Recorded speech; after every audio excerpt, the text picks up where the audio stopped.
Hello viewers, welcome to my another blog. চলছে রমজান মাসে ইফতারিতে সবচেয়ে পছন্দের একটি আইটেম আমার, সেটা হচ্ছে ফ্রুট কাস্টার্ড। আমি আপনাদেরকে আজকে একদম সিম্পল ঘরোয়া উপায়ে বা ঘরে যেসব ফ্রুট সবসময় অ্যাভেলেবল থাকে সেগুলো দিয়ে ফ্রুট কাস্টার্ড বানানো দেখাবো।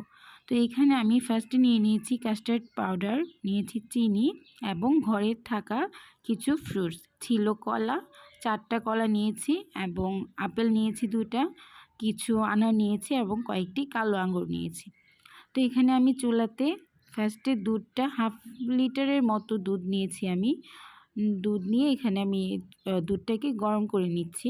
দেন আমি 2 চা চামচ কাস্টার্ড পাউডার নিয়ে নিয়েছি।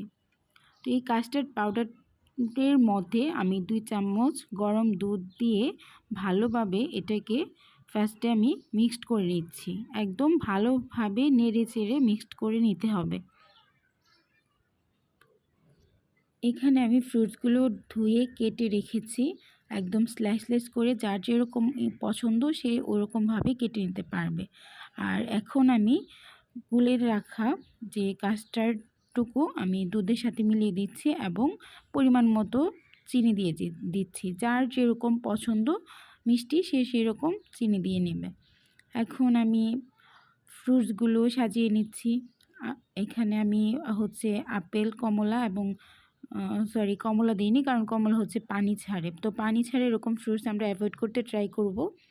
কলা নিয়েছি, আপেল এবং আনার দিয়ে দিয়েছি এবং আঙ্গুরটা আমি সবার শেষে দিব যেন পানি না ছাড়ে। তো এভাবে আমি হচ্ছে ফ্রিজে রেখে দেবো কিছুক্ষণ, রেখে দেন ঠান্ডা হলে খেয়ে নেব। তো কেমন লাগলো কমেন্ট করে জানাবেন এবং ইফতারে অবশ্যই ট্রাই করবেন। পরবর্তী কোনো ভিডিও আসার আগ পর্যন্ত ভালো থাকবেন, সুস্থ থাকবেন এবং আমার চ্যানেলের সাথেই থাকবেন। আল্লাহ হাফেজ।